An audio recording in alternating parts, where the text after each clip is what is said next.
नमस्कार. आकाशवाणी औरंगाबाद केंद्राच्या बातमीपत्रात मी अश्विनी दाशरथे आपले स्वागत करते. ठळक बातम्या. मी कर्जमुक्त होणारच ही मोहीम शिवसेना राज्यभर राबवणार. समृद्धी महामार्गाच्या मुद्द्यावर शेतकऱ्यांसोबत असल्याचं पक्षप्रमुख उद्धव ठाकरे यांच्याकडून स्पष्ट. उसाच्या पाचटासह सर्व प्रकारच्या कृषी कचऱ्यापासून इथेनॉलची निर्मिती करणाऱ्या देशातल्या पहिल्या प्रकल्पाचं काल पुण्यात उद्घाटन. राज्यात काल अपघाताच्या 3 घटनांमध्ये 13 जण ठार आणि औरंगाबाद जिल्ह्यात गारांसह अवकाळी पाऊस, अंगावर वीज कोसळून एका महिलेचा मृत्यू. आता सविस्तर बातम्या. मी कर्जमुक्त होणारच ही मोहीम शिवसेना राज्यभर राबवणार असल्याचं शिवसेनेचे पक्षप्रमुख उद्धव ठाकरे यांनी म्हटलं आहे. शिवसंपर्क अभियानांतर्गत काल औरंगाबाद इथं पक्षाच्या पदाधिकाऱ्यांशी संवाद साधल्यानंतर ते पत्रकार परिषदेत बोलत होते. आठवडाभरात या मोहिमेला राज्यभरातून प्रारंभ होणार असल्याचं ठाकरे यांनी सांगितलं. शिवसंपर्क अभियान हे शेतकऱ्यांशी संवाद साधण्याचं माध्यम आहे, त्याला राजकीय रंग देण्याचा प्रयत्न करू नये असंही ठाकरे यांनी स्पष्ट केलं. तुरीचा शेवटचा दाणाही खरेदी करणार असा शब्द मुख्यमंत्र्यांनी दिला आहे, तो त्यांनी पाळला पाहिजे असं ठाकरे यांनी नमूद केलं. काँग्रेस राष्ट्रवादी काँग्रेसला सत्तेत असताना नव्हे तर विरोधी बाकांवर बसल्यावर शेतकऱ्यांचं दुःख समजलं अशी टीकाही ठाकरे यांनी केली. मुंबई नागपूर समृद्धी महामार्गासंदर्भात शेतकऱ्यांनी ठाकरे यांची भेट घेऊन त्यांना निवेदन सादर केलं. या महामार्गाच्या मुद्द्यावर आपण शेतकऱ्यांसोबत असून या महामार्गासाठी सुपीक जमिनींचा बळी जाऊ दिली नये असंही ठाकरे म्हणाले.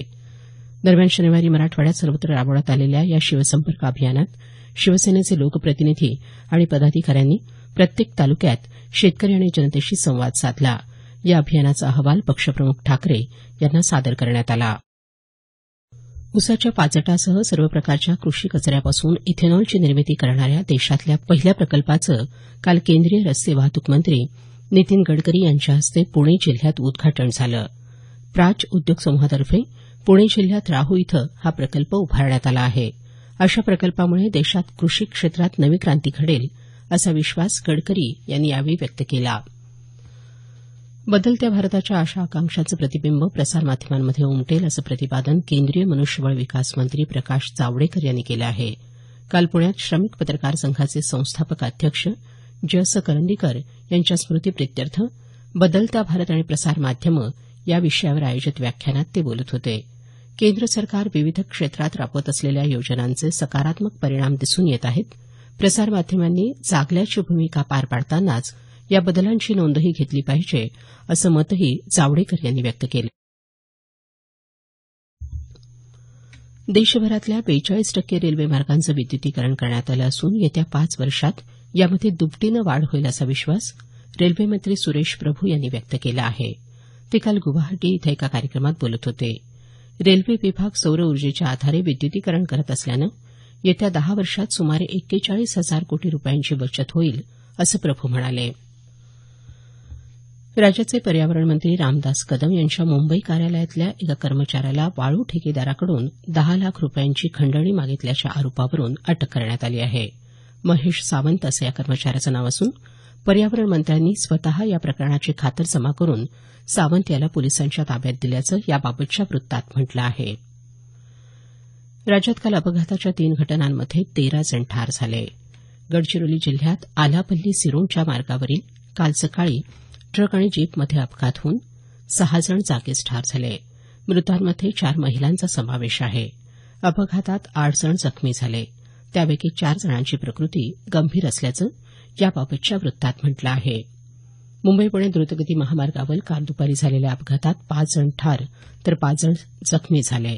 रस्त्यावर ऑईल सांडल्यामुळे घसरलेल्या कारला बसनं मागून धडक दिल्यानं हा अपघात झाला. सोलापूर जिल्ह्यात वैराग इथं अज्ञात वाहनाच्या धडकेत दुचाकीवरून जाणाऱ्या दोघांचा मृत्यू झाला. मृतांमध्ये एका महिलेचा समावेश आहे. औरंगाबाद नजीक रांजणगाव इथं 3 मुलांचा तलावात बुडून मृत्यू झाला. 13 ते 14 वयोगटातली ही 3 मुलं गेल्या 3 दिवसांपासून बेपत्ता होती. वैद्यकीय अभ्यासक्रमाच्या प्रवेशासाठीची राष्ट्रीय पात्रता परीक्षा काल घेण्यात आली.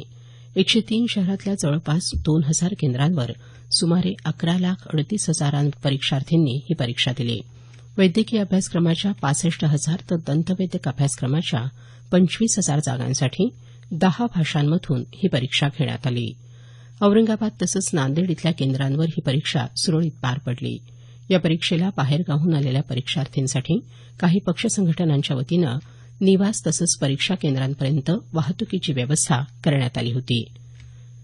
हे बातमीपत्र आकाशवाणीच्या औरंगाबाद केंद्रावरून प्रसारित केलं जात आहे. आमचं हे बातमीपत्र newsoneir.com या संकेतस्थळावरही उपलब्ध आहे. परभणी जिल्ह्यात पूर्णा इथं गेल्या 14 एप्रिलला डॉ बाबासाहेब आंबेडकर जयंतीनिमित्त निघालेल्या मिरवणुकीत घडलेल्या प्रकाराची गुप्तचर विभागामार्फत चौकशी करावी अशी मागणी आपण मुख्यमंत्र्यांकडे करणार असल्याचं केंद्रीय सामाजिक न्याय राज्यमंत्री रामदास आठवले यांनी सांगितलं आहे. ते काल परभणी इथं पत्रकारांशी बोलत होते. पंतप्रधान नरेंद्र मोदी घोषणा करून त्यावर अंमलबजावणी करत असल्यानं समाजात विश्वासाचं वातावरण निर्माण झाल्याचं आठवले म्हणाले. औरंगाबाद जिल्ह्यात वैजापूर तसंच गंगापूर तालुक्यात काही ठिकाणी गारांसह काल अवकाळी पाऊस झाला. वैजापूर तालुक्यात एक महिला अंगावर वीज कोसळून ठार झाली. औरंगाबाद शहर परिसरातही काल दुपारच्या सुमाराला तुरळक ठिकाणी पाऊस झाला. दरम्यान मराठवाड्यात येत्या शुक्रवारपर्यंत तुरळक ठिकाणी पावसाचा अंदाज हवामान विभागाकडून वर्तवण्यात आला आहे. लातूर एक्सप्रेसचा बिदरपर्यंत झालेला विस्तार रद्द करण्याच्या मागणीसाठी उद्या पुकारण्यात आलेलं रेल रोको आंदोलन उस्मानाबाद जिल्हा व्यापारी महासंघानं मागं घेतलं आहे. रेल्वे प्रशासनानं या मागणीची दखल घेत काल महासंघाच्या पदाधिकाऱ्यांसोबत बैठक घेऊन सकारात्मक निर्णयाचे संकेत दिल्यानं आंदोलन मागे घेत असल्याचं महासंघाद्वारे जारी पत्रकात म्हटलं आहे. लातूर इथं मात्र लातूर एक्सप्रेस बचाव कृती समितीच्या वतीनं उद्या रेल रोको आंदोलन केलं जाणार असल्याचं आमच्या वार्ताहरानं कळवलं आहे. या गाडीचं बिदरपर्यंत झालेलं विस्तारीकरण रद्द करण्याच्या मागणीसाठी लातूर इथं स्वाक्षरी अभियान राबवलं जात आहे. हिंगोली कृषी उत्पन्न बाजार समितीचा कारभार ऑनलाईन करण्यासाठी 30 लाख रुपये निधी मंजूर करण्यात आला आहे. या निधीतून संगणकीय यंत्रसामुग्री खरेदी तसंच कर्मचाऱ्यांना प्रशिक्षण दिलं जाणार आहे. 15 मे नंतर या प्रक्रियेला प्रारंभ होणार असल्याचं याबाबतच्या वृत्तात म्हटलं आहे. परभणी जिल्ह्यातल्या दुधना प्रकल्पातून नांदेडसाठी काल पाणी सोडण्यात आलं. गोदावरी पात्रात सुमारे 20 दशलक्ष घनमीटर पाण्याचा विसर्ग केला जात आहे. विष्णुपुरी प्रकल्पात पुरेसा जलसाठा नसल्यानं हा निर्णय घेण्यात आला. लातूर शहरातल्या 5 नाल्यांवर महापालिका सांडपाणी प्रक्रिया प्रकल्प उभारणार असल्याची माहिती स्थायी समिती सभापती विक्रांत गोजमगुंडे यांनी काल दिली.